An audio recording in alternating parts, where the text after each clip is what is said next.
Welcome to the Ending Sexploitation podcast, where we decode sexual harm and provide you with active solutions. I'm your host, Haley McNamara. All right, well, hello everyone. Welcome back to the Ending Sexploitation podcast. I'm excited to be here with Dani Pinter today. For those of you who are watching us on YouTube, though, you might notice it's Freaky Friday. She is in studio, and I unfortunately am not. Hi, Dani. How's it going? Good. I'm in the cool studio. It's awesome. Can't believe you're not here. The I know. season's illness has got you. Yes, the toddlers have gotten me down with the latest iteration of whatever they picked up at the playground. So I'm so sad that I can't be there with you in person, but always good to still be able to talk with you. And there's a lot to talk about today. There's three developments for us to dig into out of Germany, some new statistics, and people talking about the need to address sexual exploitation in their legal prostitution system. A quote that has come out from the Prime Minister of Japan about prostitution and commercial sex. And then there's also in the US a number of survivors around the country who signed a national declaration about the rights of survivors. So a lot that we can break down today. So let's get started. Let's first open up. There's this article that came from the Times of India, and it's essentially reporting on how different members of the German Bundestag, which is their federal parliament, are starting to signal some interest in shifting away from the legalized prostitution model that exists in Germany. Now, I think that most people are familiar with the fact that prostitution is legal in Germany, but there's always a bunch of different terms floating around, right? There's legalization, full decriminalization, Nordic model, partial decriminalization. Dani, could you just quickly help us define our terms? What are these different methods and what is Germany? Yeah, sure. So the Nordic model or equality model, which we really like, Nkosi supports, is criminalizing selling of prostitution, criminalizing purchasing of prostitution. So buyers, pimps, traffickers could all be prosecuted, but the seller is not criminalized. So the person who we believe is a victim of this system, the person who's being prostituted, would not be criminalized. Usually there's built-in mechanisms for them to get resources, but it's still a crime to engage in prostitution, really to solicit prostitution or purchase someone for prostitution. But decriminalization, which is all the rage and is what is constantly being brought up in the news and being advocated for here in the United States, there's a big movement, is a removal of any laws around it. So this is different than legalization, which is what is happening in Germany and what is happening in 9 rural counties in Nevada. Las Vegas not being one of them, friends. So when you go to Las Vegas, prostitution's still legal there. But legalization is a system where prostitution is legal but regulated. Decriminalization is when there are no laws Sorry. around prostitution at all. So no laws. It's not illegal. Nothing about it is illegal, which has huge problems that we can get into. Like, so for example, there's no way to investigate crimes related to it. There's no way to like inspect if it's safe conditions, for example, or things like that. But Germany has a legalized prostitution system, which means it's regulated but legal. And they have a lot of massive brothels. And there's also been a lot of really horrible stories coming out of Germany ever since they legalized it. Yeah, exactly right, Dani. And that legalized system, it's always very interesting to me that right now, especially in the United States, there's so much talk about full decriminalization having like Yeah. essentially no regulations at all. At least the idea of legalized, it seems a little bit more in good faith.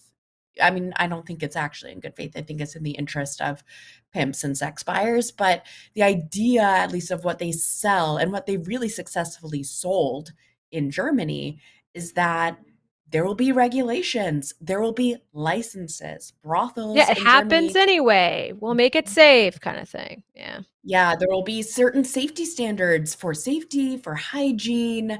And in Germany, they have people need to be registered so that you can be sure that they're meeting those safety requirements and that the police are kind of aware of who they are and who might need help or resources at any given time.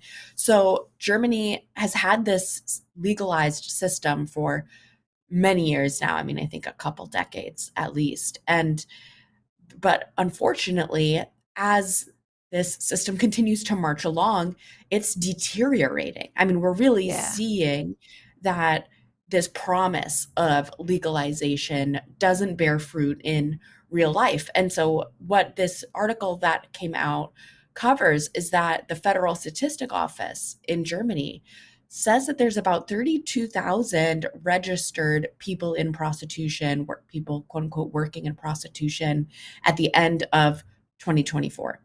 32,000. Of those 32,000, only 5,600 were German citizens. So the majority of them were immigrants, mostly coming from Romania, some from Bulgaria, and still even beyond that, researchers are kind of get assuming researchers are finding that the number of unregistered people in prostitution in Germany ranges from 200,000 to 400,000. Some estimates say even potentially up to 1 million of Oh unregistered no. people in prostitution.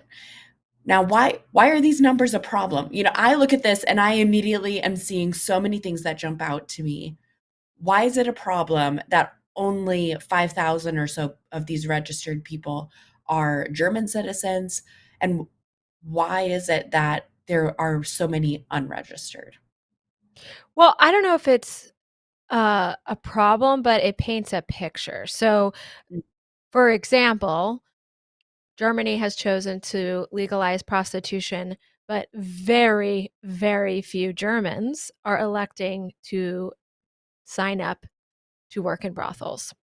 So what we're seeing is reflection. When you see numbers like 11,000 are coming from Romania, that reflects likely that these are, really vulnerable people. So Mhm. Germany is essentially importing really vulnerable people to work in brothels. So it just looks very exploitive. I think it's revealing of the exploitation that's going on. And what we've always said, prostitution, the supply of people actually willing and consenting to engage in prostitution is always going to be extremely low, but the demand to purchase prostitution is really high. So to fill that Mhm. gap, there's going to be exploitation, and that's what we're seeing. You're seeing likely there's recruitment happening where the brothel owners or the pimps, which are legalized pimps there, are probably recruiting people in more vulnerable countries to come to Germany and work in the brothels.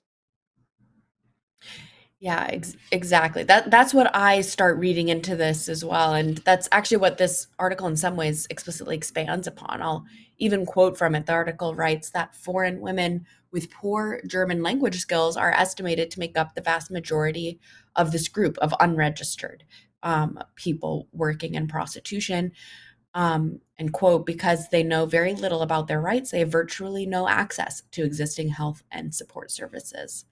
End Well, quote. and like, yeah, I was just focusing on even just the registered, but then when you see that Yeah. there's this massive, I mean, let's take the smallest amount. It's probably somewhere in the middle. We'll say the smallest possible number of unregistered is 200,000, which far outstrips the total number of registered workers, at least from what we're Mhm. seeing. Maybe there's more that aren't represented there, but it looks like there's more unregistered than registered. I think, which paints even more stark contrast that the demand, right? We're seeing breaking the law and crime fill up the demand. And this is exactly what happens in Nevada. So they've Mhm. created a sex tourism. So people know Germany, prostitution is legal. We can go there to purchase sex.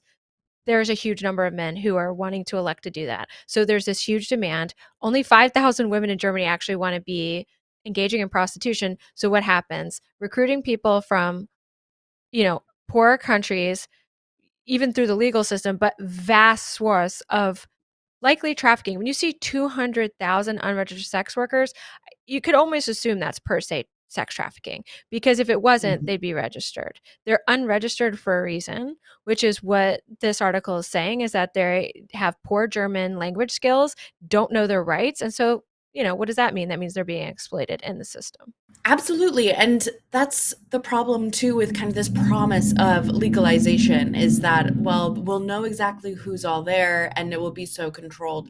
But like you said, just the way that the market works, Germany is a destination for sex tourism. And unfortunately, sex traffickers know that. And that's a very lucrative place, a very easy place to set up business because it's also a disincentive for law enforcement to try to investigate these problems because so much of it is legalized that it becomes very difficult for law enforcement to even have like a cause, right, to investigate. And that's Well, what when we it's not saw a in Rhode crime. Island. Yeah, well, Hmm. law enforcement's job is not to investigate poor employment working conditions unless they're super extreme, right? Like most of the time, let's say like you think your work environment is poor and they're not following regulations. You're not calling the police. That's not the Hmm. police's Hmm. job, right? The police looks into serious crimes, which formerly prostitution was. So that's where you actually get police involvement to not only help people in prostitution, but uncover really, really egregious exploitation like sex trafficking. Well, that all goes away. But there's another aspect to this, which is that the government, the entire country of Germany, gets the money, the tax revenue, the tourist That's it. revenue, and so they become financially biased, right? Like so Hmm. now they just want this industry to flourish because it's putting money in their pockets and putting money into their economy. And so you think they're going to be interested in cracking down on the 200,000 unregistered sex workers when they can barely make up 100,000 registered? It's like that's missing money. If they got rid of all the unregistered, that's money not in their pockets. And so it's a really messed up incentive process that it's common sense. Like it's not going to lead to safety. It's just increasing the demand for exploitation. Yeah. And unfortunately, this is not unpredictable. I mean, we've seen it so often. I know there was a London School of Economics study that looked at a variety of countries, and they found that in every country where prostitution was either fully decriminalized or legalized, there was an increase in sex trafficking as well, Yep. because that's how the market incentives worked out. And so, interestingly, the Bundestag in Germany, there are different political parties, and one of those political parties are Christian Democrats, and they have really been speaking out increasingly against the legalized prostitution system. And so one of them I'm just so bad at pronouncing German names, so forgive me, but one of these Bundestag representatives criticized Germany's current legislation, and they said, quote, "I'm firmly convinced that we must finally ban prostitution and the purchase of sex in this country." And it's an interesting time for that article to be coming out with that quote because it almost mirrors another quote that we got from another country, from Japan, where Ah. the Japanese prime minister has started speaking out. There's apparently been an increase of journal articles speaking about Japanese sex tourism in the media, just talking about the number of foreigners who are going to Japan with the purpose of buying someone for sex. And the Japanese prime minister has spoken out about this and said, quote, "We will strive to eradicate prostitution." And this was in response to a question about, Japan becoming a bit of a sex tourism destination, and the image that Japan is not protecting women's dignity was the way that she was asked that question.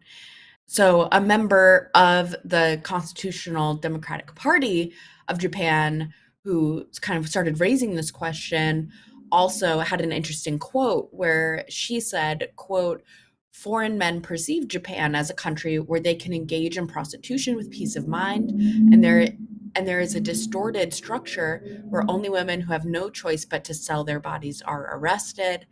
Adding, in addition to human rights violations against women, if Japan is regarded as a hub for criminal funds, it will lose international credibility.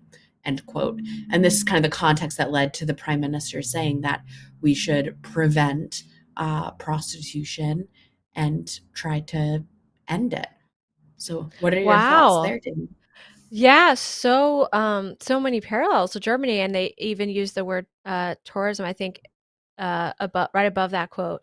They said, Japan's becoming yeah, is re a new sex tourism country, which it's just I mean, it's like we need to learn from history, to your point, because in Rhode Island, in the United States, for example, prostitution was legalized for a time. It became a sex tourism destination and ended up becoming a literal criminal hub.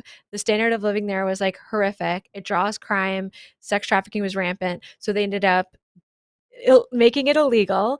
Most people don't even realize that about Rhode Island. We have the same thing happening in Nevada. It's legalized. It's Nevada is the biggest sex tourism destination in the United States, of course, because the state is dependent on that income, has become dependent on that income or thinks they are dependent on it. Has like the lowest sex trafficking prosecution numbers in the United States, some of Mm. the lowest, despite the fact that, of course, there's way more sex trafficking happening in Even just Nevada than because of anywhere else. Vegas, they should have some of the highest Of course, of course. investigations, Oh, yeah, cases. and the research shows that sex trafficking is rampant. They have some of the highest cases. There's actually a circuit that, most traffickers will take the women they victimize to Nevada, at least for a time. So it is a known sex trafficking hub, prosecuting sex trafficking the least. We are litigating in Nevada and have uncovered that even the regulations that are supposed to be, keeping this safe and, regulated and healthy and all of that aren't even followed. They don't even follow those regulations because the truth is, sex buyers don't want a sanitized, safe experience. Mm. The reason they're buying sex is because they want to do what they want to do, which is not safe and it's not healthy. So it's so encouraging to see this from Japan and Germany. I hope that this sort of like creates a pattern that raises awareness and the consciousness of the entire international community, but definitely in the United States where there's such strong advocacy for decrim. It's great to see these other countries which have done it reveal that it's really problematic and hurting society, hurting women and children, hurting vulnerable populations. Yeah, absolutely. And it's fascinating too that they both use language that's essentially about we want to end prostitution, which I think is Yeah. helpful for us to focus on too, because I could see some people, especially if they're not really in the weeds on the movement around these issues, where that could sound harsh. It could sound like, is that really against the people who are trying to make money, to make rent by selling themselves? Is ending prostitution some like anti-sex worker? And I'm curious for your take on this, Dani, but when I hear that phrase, it I understand it to mean is ending this system of Yeah. prostitution, of the legalized system or a decrim system or any kind of permissive policies that are allowing it to flourish. And that's why I really appreciate, sometimes it's called the Nordic model or the survivor model, where you're targeting all of law enforcement's efforts and resources towards the traffickers and the sex buyers, the people who are enacting the sexual harm on people. And then you're offering resources and a way out to make a different choice for those who very often, I mean, by surveys, vast majority of people who are engaged in true prostitution would be interested in a different choice if they had that opportunity, at least at some point in their journey.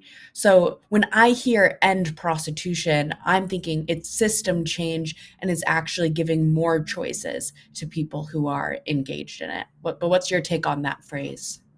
Yeah, I completely agree with you. It's ending this exploitive system. And it's, again, I make this comparison a lot. it makes sense to me. I don't know if it makes sense to other people, but if we think about organ sale, right? It's illegal to sell organs and body parts because and that's not because we think the people who would sell their organs are bad. It's an inherent recognition that people who are desperate for money and trying to help their families will fall prey to bad actors who will exploit them. So that's what I think prostitution largely consists of. There are some people who want to voluntarily engage, but that's such a small percentage of people. Usually, if they can actually do this safely with fully informed consent agency, they're usually actually in a very, very privileged position in the first place. And it's such a small percentage of people. So we're not anti those people, but we're recognizing that this system sweeps in large part vulnerable people and is drastically exploiting them in really, really harmful ways. And it's attracting really, really bad actors. And when you commodify human beings, it's just bad for society. It lowers our empathy for each other. If a person can be bought, they're a thing. They're Mhm. dehumanized in that moment. I mean, that's what I think it means. That's the same kind of thing with organ sale, with prostitution. If a person is a commodity, they are dehumanized. So I think it's a recognition of the fact that we don't want that system that dehumanizes our people.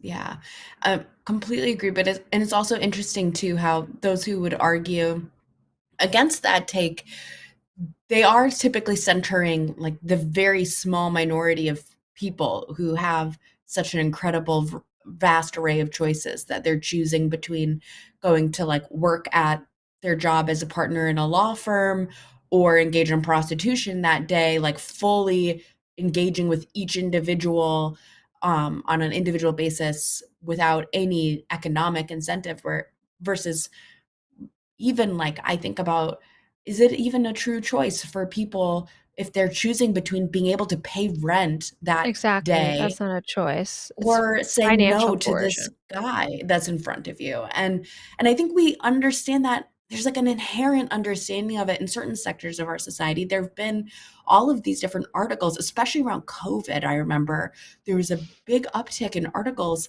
about how exploitative some landlords were being by trying to coerce Mm, young women into engaging in sex in order to keep their residents like, during COVID. And everyone recognized that that was incredibly exploitative and that it yeah. was abusive.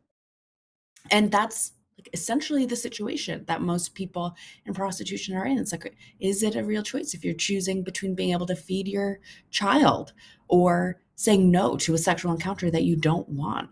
So, And all of society and lawmaking is imperfect. It's give and take. And recognizing prostitution as an exploitative system for those like you mentioned who are actually have agency and choice, like, oh, I just didn't want to be a law partner anymore. I just didn't want to do this. I actually just really mhm, enjoy engaging in prostitution.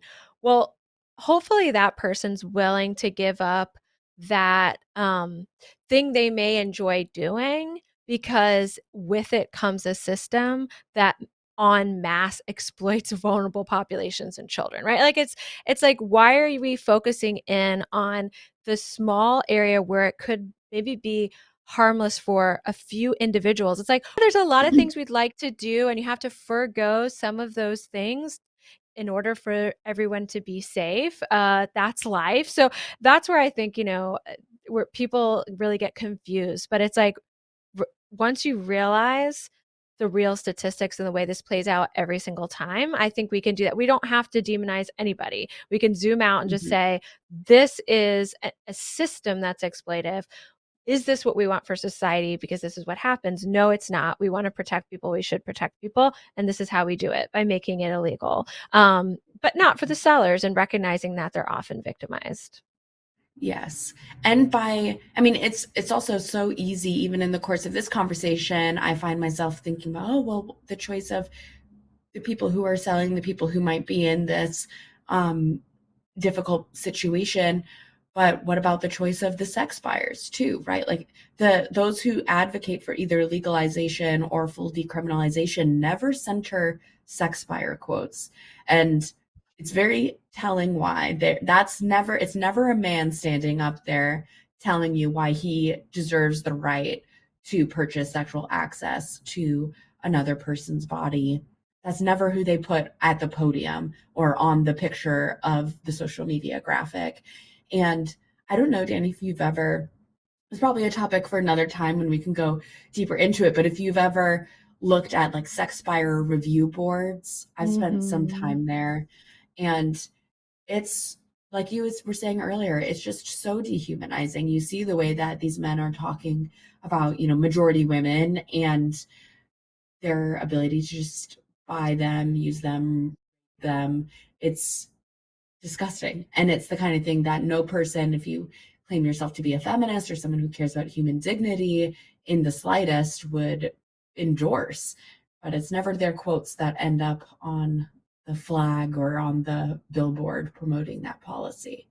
It's Yeah, just even though disgusting. often the sex buyers are coming out and trying to raise their hand, it's like the decrim movement knows to like move the spotlight off of them because they'll ruin it for everyone. Because truly, Mhm. by and large, the sex buyers, this is about power and control. This is about owning and dominating a person. The same kinds of themes that permeate and all sexual violence. That's what we're where if you choose to if you seek to legalize or decriminalize it, you're legitimizing those who wish to those who wish to overpower and violate and fetishize and use and commodify. That is 100% their motivation. Often you'll hear, or not often, but occasionally you'll hear these arguments of, well, some men literally can't have sex unless prostitution is available. Again, I say that's such an extreme minority as to not be relevant. But if we even go and dissect that, there's a particular sex buyer who has made that claim in Nevada, for example. He's been kicked Mm, out of every brothel. Now, to get kicked out of a brothel is extreme. It is not easy to get kicked out of a brothel. yeah. This man claims he's handicapped. Women don't want to have sex with him. That's why he needs prostitution. Yet he behaves so egregiously that every brothel in Nevada has kicked him out. That's how abusive and egregious he is. He has tried to intervene in our case to make this argument. He's harassed and defamed the client repeatedly. He's obsessed. And he may or may not be handicapped. I think he probably does have issues, but what's driving him is not a desire for human connection that he can't get any other way. It's a desire for power and control, and Mm, particularly and intentionally over women.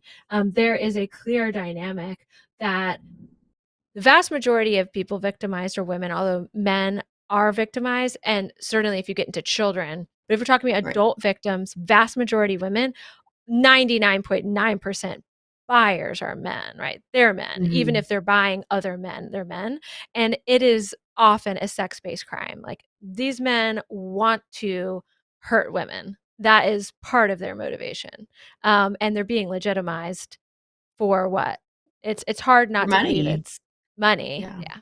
It's fascinating now seeing, these different countries, how they have handled it, how they're starting to talk about it, especially with Germany. I'll believe change when policies actually start changing. But the fact that there is this movement and this growing realization internationally that exploitation doesn't just disappear because you stop looking at it or because you call it something else is an encouraging trend. And then it leads us to our last kind of topic for today, which is survivors in the United States who are demanding that systems really put them first. And that is with a national declaration that's now been signed by a number of survivors of sexual abuse, calling for the right for anonymity when they're pursuing justice in the court of law.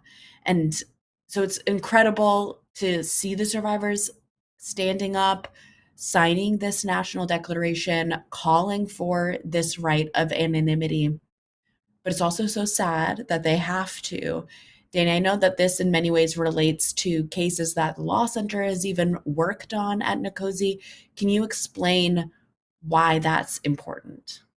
Yeah, so I would say they already have this right, but it's the law isn't clear enough so that to ensure it. So that's really what this is about.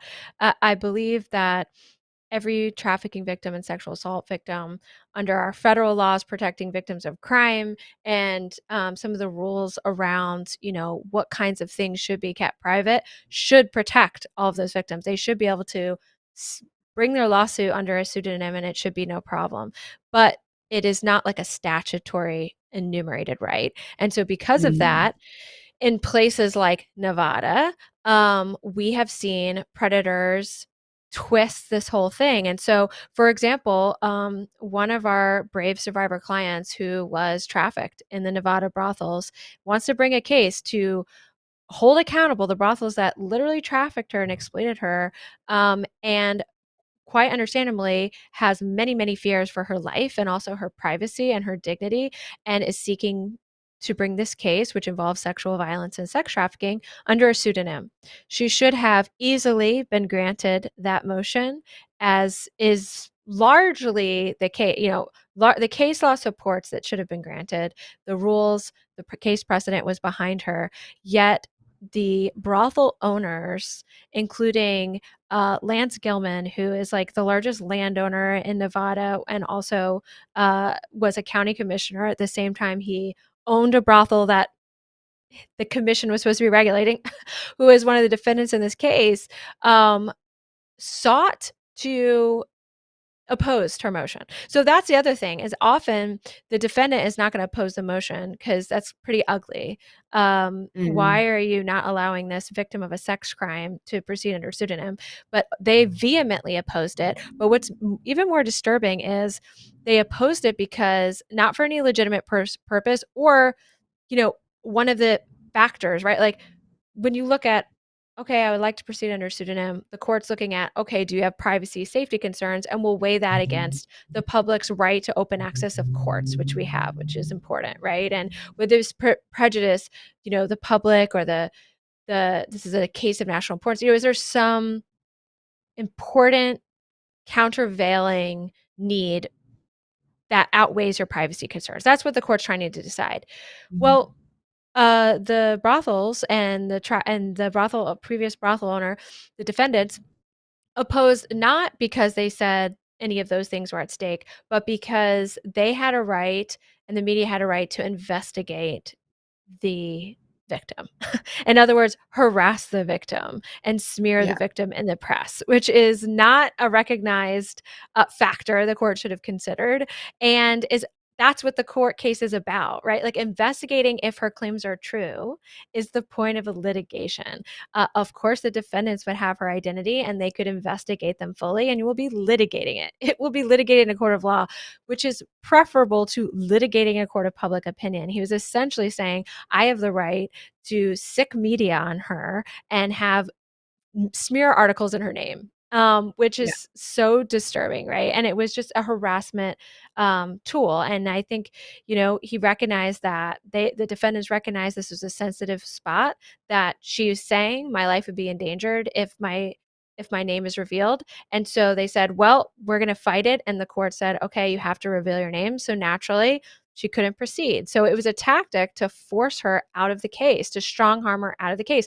If her life's going to be in danger, she obviously can't proceed with the case. And that's what happened. Mm. We are appealing that decision because, like I said, I think the court didn't consider the right things and the case law was behind her.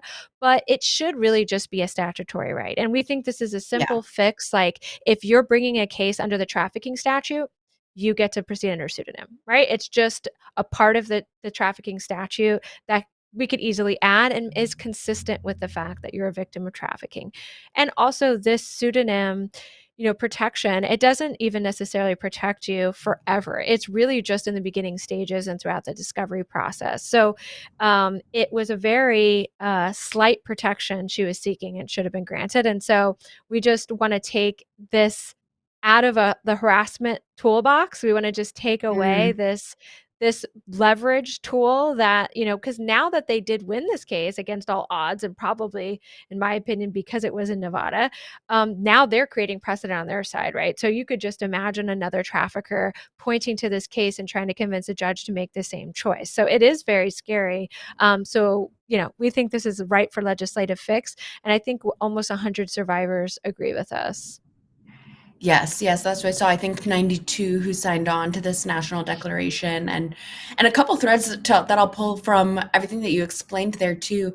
I think it's so important to recognize that anonymity doesn't mean that the court doesn't know who this person Right. Oh, was. yeah. Doesn't mean that you can't investigate the veracity of claims. It's not just automatically believing someone who can make an Of anonymous course complaint. Like, not. it goes It's through the just the court public. system.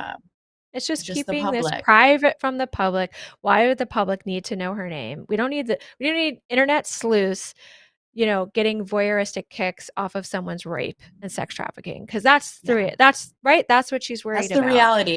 And let's Yeah. let's talk about that a little bit more too. The reality of why a sex trafficking victim would want anonymity, because from so many reasons. Like you said, that voyeuristic piece.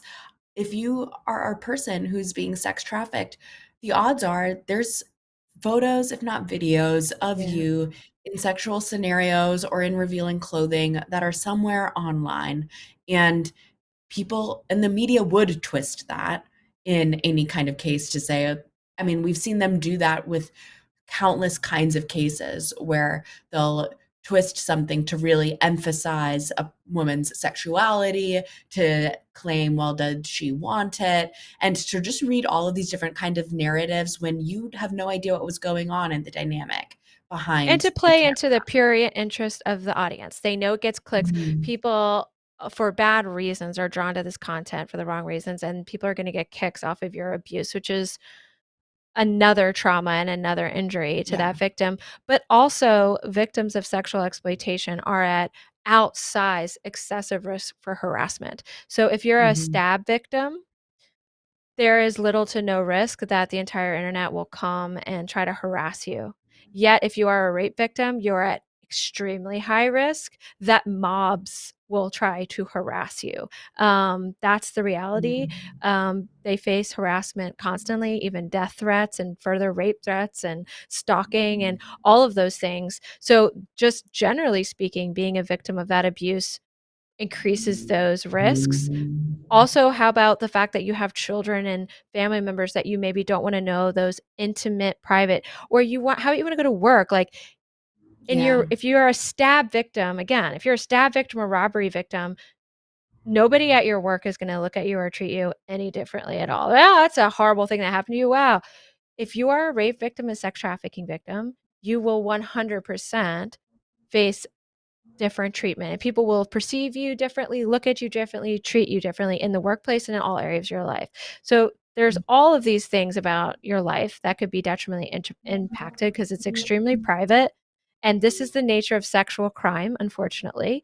But she also had literal life-threatening risks. Like, there are people, like traffickers and sex buyers, who have threatened to kill her. So there's also that. It's like, not only is there the general things that affect all victims, which is why I think it makes sense to put it in the statute, but she even articulated that there were people trying to kill her. Yeah. So that's what makes this, like, even more just egregious and shocking.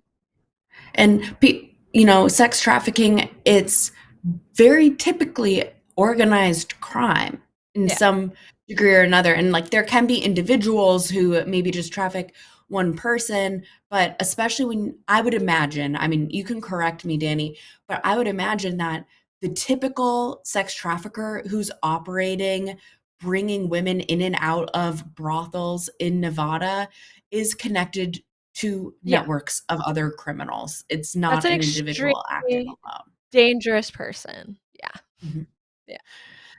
So I'm Absolutely. so glad, it's overdue and it's unfortunate that it even needs to be raised, but I am very grateful for these 92 survivors who did stand up in solidarity with the Jane Doe in Nevada, calling for this right to anonymity. And I do hope that we see movement there soon to really codify that and make sure that those protections are expanded onto others, and for your litigation, Danny, and the litigation at the law center, because like you said, that precedent is so important for us to not leave in place where it's at. Exactly, which we are appealing, and I have feel really confident on appeal, and that will be a big victory, to get precedent put it back right where it should be, back on the right trend.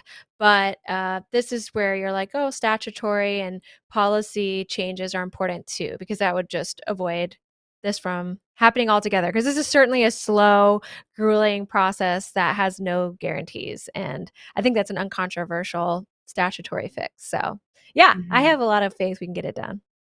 Yeah, me too. Me too. Well, think any final thoughts, Danny, before we sign off after our quick jaunt through the world and all of these different opinions on prostitution and sex Yeah. trafficking? No, this has been a really interesting. I'll be interested in the comments. I'm sure people. This is kind of a controversial topic we were talking about today, so I'll just be curious to see what people think. But always enjoy chatting it out with you, Haley.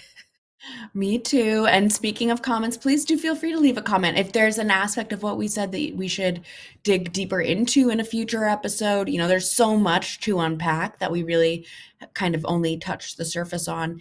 And I believe that also next week, we're going to try to do more questions and answers also from the audience. So you can go over to our social media accounts and feel free to suggest your comments via direct message there or in the comments under this episode.